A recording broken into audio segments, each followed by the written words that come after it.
하나님은 우리가 영육간에 풍성한 은혜를 누리시기를 원하십니다. 부모가 자식을 위해서 늘 마음속에 자식이 잘 되는 것, 건강하게 그렇게 살아가는 것, 그 마음을 담고 있듯이죠. 우리 하나님도 그와 같은 마음을 갖고 계십니다. 자, 그럼에도 우리 인생은 마치 어린아이가 가진 초라한 보리떡 5개와 물고기 2마리를 가지고 있는 것 같이 허덕이며 살아가는 것이 인생이라는 것입니다. 그래서 삶의 만족을 모르고 사는 이들이 여러 많이 있다고 하는 겁니다. 그것은 우리가 받은 은혜에 대해서 그 은혜를 누리지 못하는 것에 은인이 있다고 하겠습니다. 하나님이 우리에게 주신 은혜는 입으로 시인하고 삶으로 실천할 때에 더욱 풍성하고 넘쳐나게 되는 겁니다. 오늘 이 본문 11절에 축사라고 하는 단어가 나오죠. 축사라고 하는 말은 말로 복을 빈다는 의미, 축복의 의미가 있습니다. 일단. 자, 그러나 그것으로 끝나지 아니하고 감사라고 하는 말의 의미도 포함되어 있습니다. 우리의 신앙은 입으로 그 은혜를 감사로 표현한 것에서 일상의 기적을 맛보아 알게 되어지는 거예요. 그럼 이 풍성한 은혜를 받으면 무엇을 해야 하는 겁니까? 몇 가지로 살펴보고자 합니다. 첫 번째는요, 불평하지 말고 작은 것에도 감사해야 하는 겁니다. 오늘 이 구절에 보니까 여기 한 아이가 있어 보리떡 5개와 물고기 2마리를 가지고 있나이다, 그렇게 했습니다.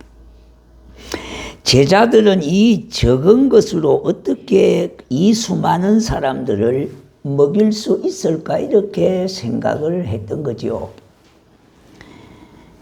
주님은 그들의 마음을 익히 아시고, 그러나 주님은 그와 생각이 달랐습니다.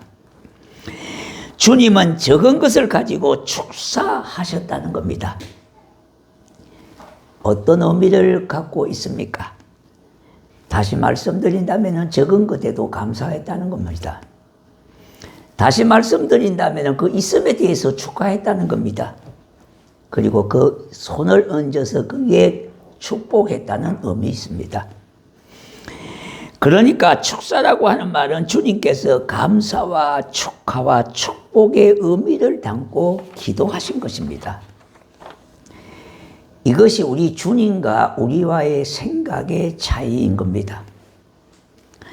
사람들이 감사하지 않는 것은요, 감사할 만큼 큰 복을 받음이 없다고 생각하기 때문에 감사가 모자라는 겁니다. 가령요, 욥처럼 부자가 됐다든지, 그럼 할 말이 없겠잖아요. 이 정도 부자가 됐는데 무엇 때문에 감사 안 할 수가 어디 있겠습니까? 무두셀라와 같이 무병장수를 했다면은 건강 주심에 대해서 확연히 감사할 수가 있을 겁니다. 다윗처럼 왕으로 출세하거나 사도 바울과 같은 지혜와 지식과 능력이 받은, 그렇게 복에 받은 적이 없다는 겁니다.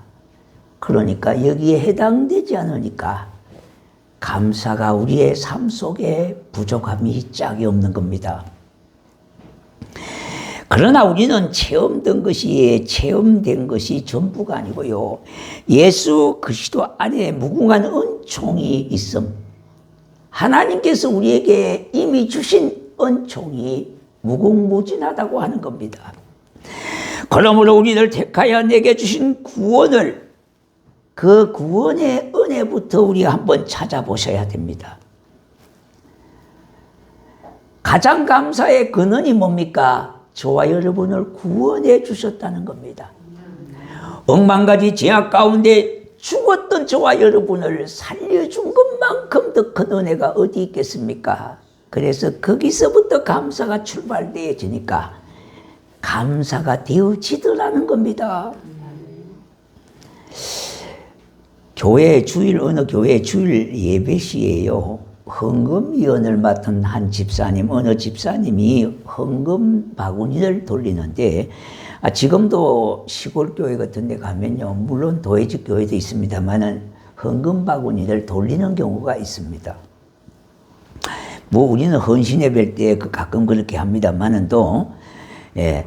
자, 그런데 이 헌금을 이렇게 바구니를 돌리면 대충 압니다. 어느 정도 헌금을 누가 이렇게 하는지 알 수 있잖아요. 예.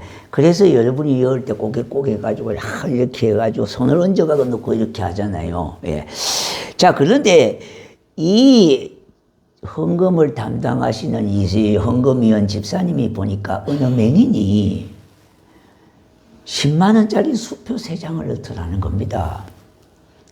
그래서 깜짝 놀라가지고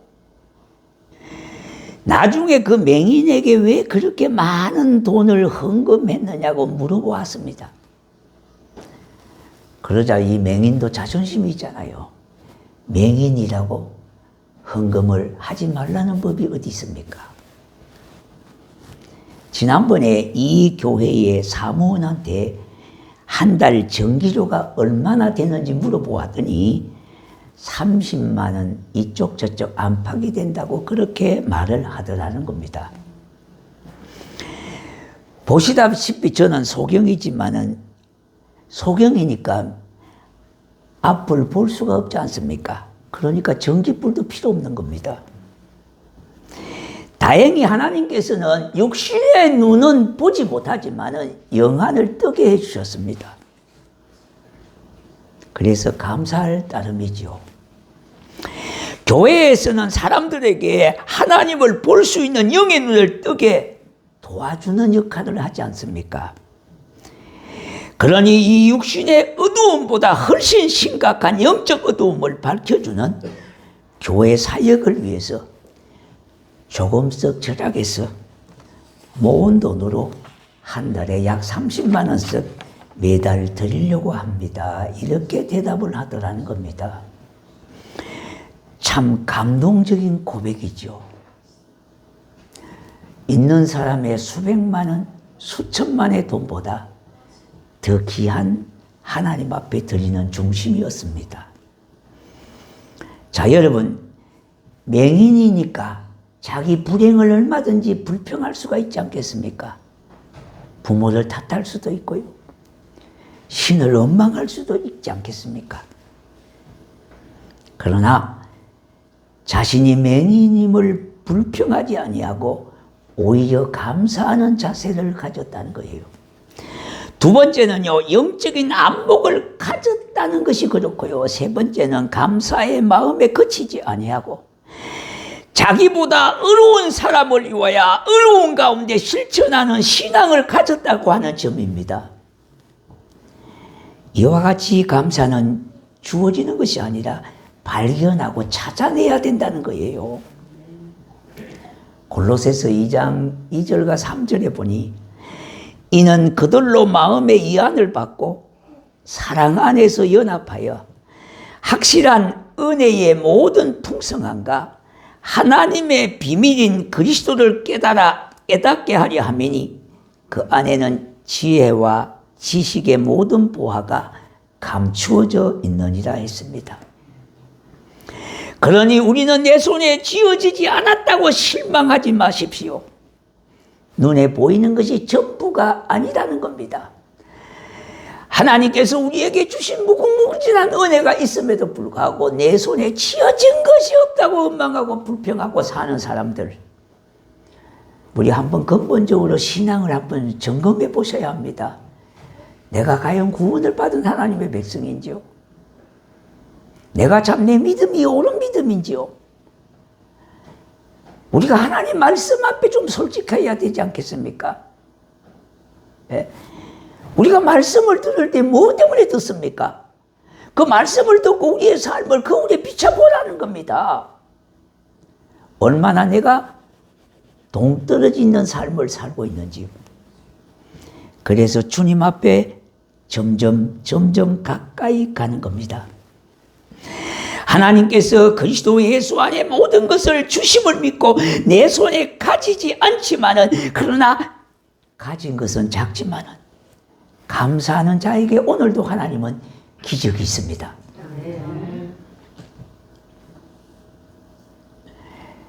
열왕기상에 보면요, 18장 우리가 잘 아는 내용입니다. 엘리야와 갈멜산에서 바알 선지에 대결이 있었습니다. 하나님이 엘리야를 통해서 역사하심으로 인하여 대승리를 거두었습니다. 그런데 승리를 거둔 이후에 아합과 이스벨이가 엘리야를 추격하게 됐습니다. 엘리야는 도망을 갈 수밖에 없어서 도망을 가게 됐어요. 그래서 도망 중에 하나님 앞에 기도하게 됐습니다. 하나님, 나만 홀로 어떻게 바알에게 무릎을 꿇지 않았습니다. 그런데 내가 왜 도망을 가야 됩니까? 이렇게 기도하는 중에요, 하나님은 엘리야에게 깨닫게 하셨습니다. 아직도 바알에게 무릎을 꿇지 않는 7천 명이 있다는 겁니다. 우리는 눈에 보이는 것을 전부라고 생각하는데요, 그게 전부가 아닙니다. 여러분, 우리가 교회 주변을 보면은 믿을 사람이 아무것도 없는 것 같아요.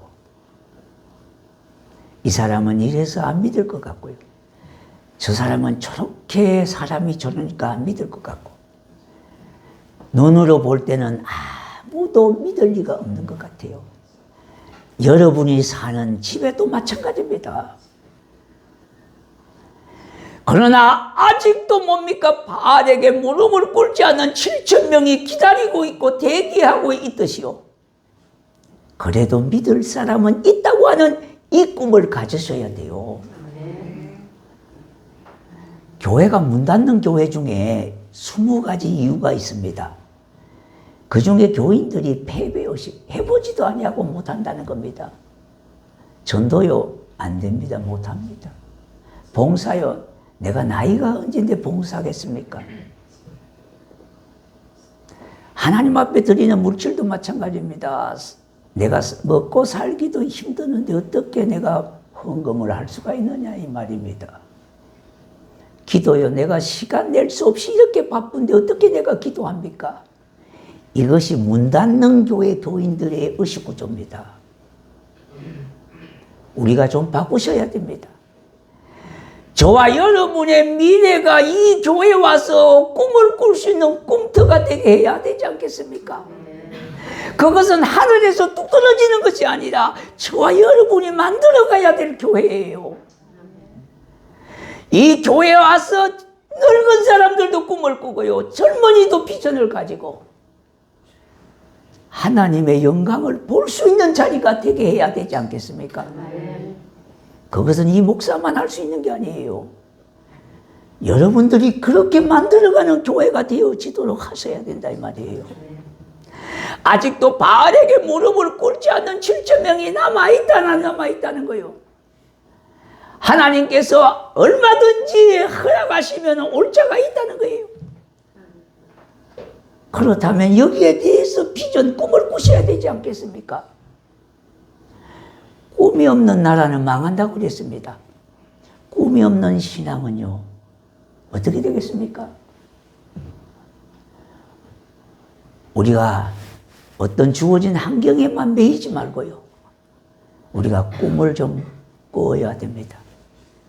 우리의 다음 세대가 여기에 와서 하나님 앞에 영광을 돌리고 꿈을 가질 수 있는 터전이 되게 만들어야 되지 않겠냐 이 말입니다.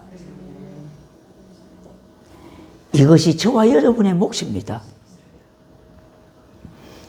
하박국서 3장 17절과 18절에 비록 무화과 나무가 무성하지 못하며 포도나무에 열매가 없으며 감람나무에 열매가 없으며 밭에 먹을 것이 없으며 우리의 양이 없으며 양간에 소가 없을지라도 나는 여호와로 말미암아 즐거워하며 나의 구원의 하나님으로 말미암아 기뻐하리로다.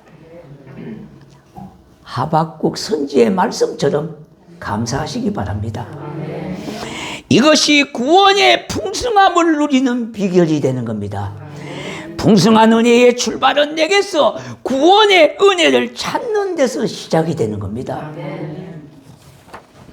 두 번째는요, 마음을 다스리며 주님을 바라보아야 합니다. 10절에 보니까 예수께서 이르시되 이 사람들로 앉게하라 하시니 그곳에 잔디가 많은지라 사람들이 앉으니 그 수가 5,000명쯤 되더라 했습니다. 왜 우리 주님께서 사람들을 질서 있게 앉히는 일을 먼저 하셨을까요?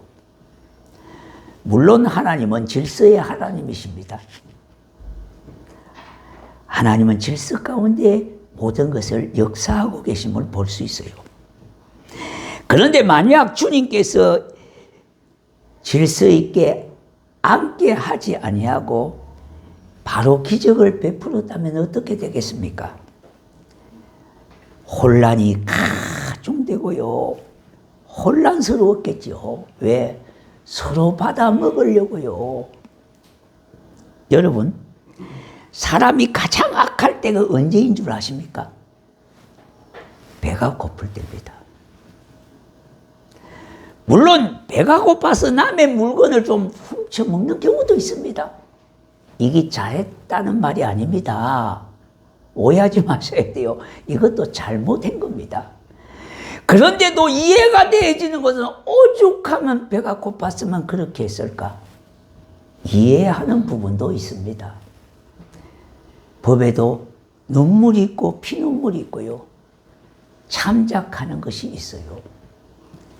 이것이 우리들의 마음이 될 수가 있지 않겠습니까? 여러분, 전쟁터에 구호물자를 나누어 줄 때 여러분 영상을 TV 보셨잖아요. 서로 받으려고 막 싸움하고 난리잖아요. 그래서 구호단체에서 제일 두려운 게 뭔가 하니까 이재민들, 이 전쟁 난민들에게 구호물자를 나눠줄 때가 제일 힘들답니다. 자칫 잘못하면 자기들도 맞아 죽는데요. 그러니까 좋은 일을 하면서도 그만큼 이어받아는 겁니다. 왜? 그분들은요, 서로 배가 고프기 때문에 하나라도 더 받으려고요. 아우성아우성하고 거기에 많은 사람들이 다툼하고 그렇게 폭동과 같이 그렇게 일어나는 경우가 있답니다. 그래서 우리 주님은 그들을 질서 있게 앉히게 했을 겁니다.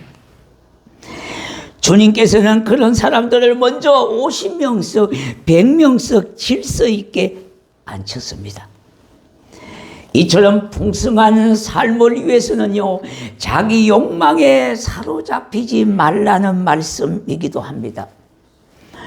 지나친 욕망은요, 자신의 야망이 되어 하나님의 인도를 가로막게 되는 것이며 내려놓음을 더욱 방해하는 겁니다.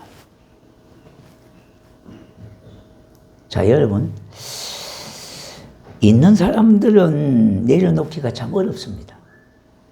너무 많이 가졌기 때문에. 없는 사람은 내려놓을 것도 없습니다. 그 자체니까, 없는 것 자체니까요. 그래서 있는 사람들이 먼저 솔선수범을 보여야 되지 않겠습니까? 교회도 마찬가지입니다. 먼저 믿은 저와 여러분들이 내려놓기를 하셔야 돼요. 양보하기도 하고, 여러분이 이해하고 수용하고 받아주기도 하고요. 여러분 수준과 같이 그렇게 똑같이 하시면 안 됩니다. 그런데 그게 쉽지 않습니다. 왜요? 이미 의식화가 되어 있기 때문에 그래요. 특히 우리 한국에는요, 이 유교 문화, 꼰대 문화가 있기 때문에 그래요. 저도 꼰대 중에 들어갔거든요. 이제 나이 70이 넘었으니까요. 꼰대 문화가 다 나쁜 것은 아니지만 어른 잡고 노릇을 하시려고 한다는 겁니다. 안방에서 뒷짐이나 지고 자꾸 잔소리가 많다는 겁니다. 이것이 저와 여러분 꼰대들의 특징입니다. 이거 벗어버리셔야 돼요. 시대가 많이 변했습니다. 세상만 변한 것도 아니고요. 나도 많이 변했어요. 여러분들도 얼마나 변했습니까요? 세상은 점차적으로 변합니다. 급속도로 변해갑니다. 그러나 하나님의 말씀만큼은 변치 않고요. 어제나 오늘이나 내일이나 동일하신 말씀이에요. 그러나 그 외의 것은 다 변한다는 겁니다. 이 변하는 세상의 원리를 붙잡고 사셔야 되니까 때로는 힘이 들기도 하고요.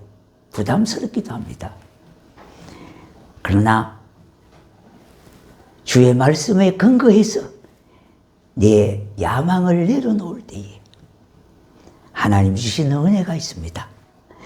제가 장성한 적 뭘 낳는다고요? 예, 사망을 낳게 됩니다. 욕심이 잉태한 적 죄를 낳게 되고요. 그러므로 그리스도의 풍성한 은혜를 체험하고자 한다면은 먼저 나의 욕망을 주님의 뜻으로 바꾸어서 한 학씩 한 학씩 주님께로 끌고 가는 겁니다. 그러면 나의 생각을 바꾸어서 하나님은 새로운 생각을 부어넣어 주시는 겁니다. 세 번째는요, 주님의 축복은 주님의 원대로 서로 나누어야 되는 겁니다. 자, 11절에 보니까요, 예수께서 떡을 가져서 축사하신 후에 앉아있는 자들에게 나누어주고 물고기도 그들에게 그들의 은대로 주시니라 그랬습니다. 나누어 줬다는 겁니다.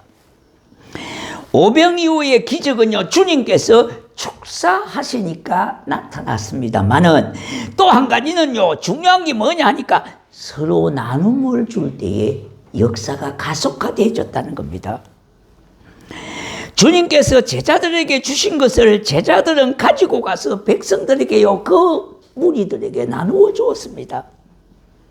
그러자 떼어주면은 또 생기고, 떼어주면 또 생기고, 떼어주면 또 생기고, 바구니 속에 기적을 낳게 했습니다. 이 기적은요, 지금도 없다고 생각하십니까? 하나님은 얼마든지 필요하시면요, 지금도 기적을 베풀 수가 있습니다. 그런데 우리의 믿음은 지금은 기적이 없다고 생각할 때가 많습니다. 이거는요, 오래 믿으면 믿을수록 더 심화될 수가 있습니다. 그래서 오래 믿은 분들이 참 계셔야 돼요.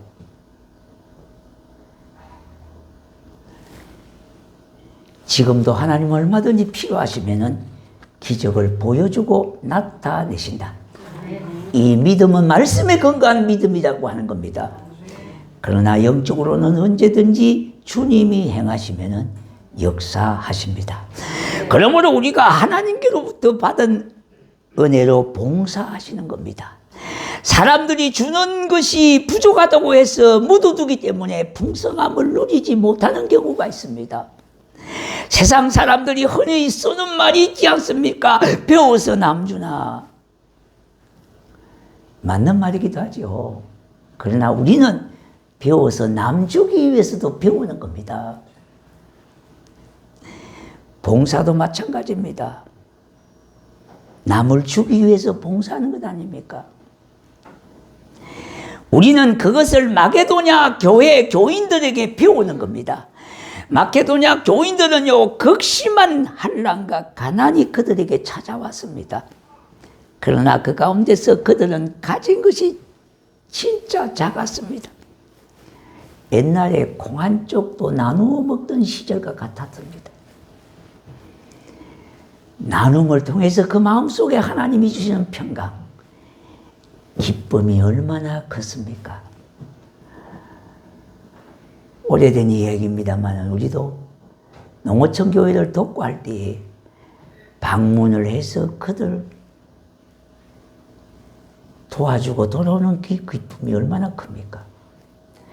여름에 피서에서 에어컨 있는 차에서 내리자마자 덥다고 부채질하는 것을 잠깐 동안 잠시 전까지만 해도요, 바닷가에서 몸을 담궜던 그들이요, 버스에서 내리자마자 덥다고 부채질해요. 그러나 우리는 몸도 제대로 씻지를 못했습니다. 밤잠도 제대로 자지를 못할 때가 있어요. 그러나 그 마음속의 기쁨과 즐거움은 이루 말할 수가 없습니다. 경험해 보지 못한 사람은 알 리가 어디 있겠습니까? 여기에 다 정인들이 있어요. 제가 지원해서 거짓말하는 게 아니라 다 정인들이 있다 이 말입니다. 하나님이 주시는 은혜는 그렇습니다. 그러므로 고린도후서 4장 15절에 은혜가 많은 사람의 감사함으로 말미암아 더하여 넘쳐서 하나님께 영광을 돌리게 하려 합니다 그랬어요. 하나님이 주시는 은혜대로 감사하셔야 됩니다. 나만 그냥 그저 드시지 마시고 나누어 줄 때에 더 풍성한 기적을 보게 되어진다는 겁니다. 하나님께서 주신 은혜와 봉사로, 은혜로, 은사로 그렇게 봉사하는 겁니다. 그러므로 우리가 가진 은혜로 우리는 이웃만이 아니라 이 지역 주민들에게도 우리가 봉사한다고 하는 생각을 잊지 마셔야 돼요. 우리는 어떠든지 이웃을 위해서 봉사하고 나를 자신을 위해서 봉사하는 것만으로 끝나는 것이 아니라 이웃을 위해서, 성도를 위해서, 내 가장 옆에 있는 사람을 위해서 그렇게 하는 겁니다. 이제 네 번째 마지막으로요. 주님의 은혜를 늘 잊지 않고 기억해야 합니다. 12절과 13절에 보니까 그들이 배부른 후에 예수께서 제자들에게 이르시되 남은 조각을 거두어 버리는 것이 없게 하라 하시므로 이에 거두니 보리떡 5개와 먹고 남은 조각이 12바구니에 찼더라 그랬습니다. 음식 조각이 보잘것없다고 그렇게 함부로 취급함이 아니라 남은 조각을 버리지 말라고 하셨습니다. 왜 주님은 그렇게 하셨을까요? 음식은 쓰레기에 불과하지 않습니까? 남은 음식은요. 그것은 하나님이 주신 것을 함부로 낭비하지 마라 그런 뜻입니다. 제 이야기를 해서 좀 미안합니다만은요. 저는 식사 시간에 음식을 거의 남기지를 않습니다. 거의 제가 철저하게 습관이 됐습니다. 반찬이고 뭐고 다 깨끗하게 비웁니다. 왜 비우느냐? 그 음식을 남기면요, 헐벗게 사는 사람에게 죄를 짓는 것 같아요. 그리고 또 한 가지는 이 음식을 천국에 가서는 못 먹는다는 겁니다. 네? 그러니까 이 땅에 있을 때에 음식을 진짜 감사함으로 맛있게 드시라는 거예요. 천국에 가면 구경도 못 하는 겁니다. 네. 그리고 또 한 가지는요, 이 음식을 장만하고 농사를 지은 분들에게 미안한 마음이 있기 때문에 그래요. 그뿐만 아니라 옛날에 배고픈 시절을 생각할 때 그걸 생각하면은요, 음식이 너무나 귀하잖아요. 그래서 맛있게 먹으려고 노력합니다. 저는 하나님께서 주신 은혜 가운데 음식에 대해서 맛이 없는 이런 말을 전혀 안 하는 사람이고요. 저는 다 맛있고요, 그래요. 예. 저를 보고 이상하게 생각하는 사람도 있을 거세요. 예. 뭐 음식이 맛이 없네 이런 소리를 안 했습니다. 저는 다 음식 맛있어요. 근데 어떤 분들은 보면 음식이 굉장히 꼴뚜기 잠자고 우리 목사님들 중에도 보면 이 맛이 틀리다는 거예요. 예. 저는 커피를 먹어도 무조건 다 맛있어. 제가 커피 맛을 모르니까요. 근데 어떤 분들은 이게 향이 어떻고 근데 저는 뭐 향이 어떤 거 이것도 모릅니다. 뭐 좌우지간 다 맛있어요. 네. 네. 자, 여러분, 우리가 농부들의 그 수고를 기억한다면은 음식을 함부로 취급해서는 안 되겠죠. 이렇게 넉넉하게 풍성하게 사는 이거 하나님의 은혜와 복입니다. 여호와께서 이스라엘 향하여 하시는 말씀을 잊지 말라는 겁니다. 신명기 8장 12절과 14절에 네가 먹어서 배불리고 아름다운 집을 짓고 거주하게 되며 또 내 소와 양이 번성하며 내 은금이 정식되며 내 소유가 다 풍부하게 될 때에 내 마음이 교만하여 내 하나님 여호와를 잊어버릴까 염려하라 그랬어요. 있는 사람이 문제라는 겁니다. 잘지 잘못하면요. 돈 있는 사람은 교만하기 쉽습니다. 돈 버는 재미 때문에 하나님의 재미를 잃어버릴 때가 많아요. 이와 같이 우리가 하나님이 우리에게 준 은혜를 잊어버리지 말아야 하겠습니다. 날마다 기쁘고 즐거워하는 삶을 살 텐데요. 있기 때문에 은혜 생활이 지속되지 않습니다. 그러므로 내게 주신 은혜를 잊지 말고 찾아서 감사하는 겁니다.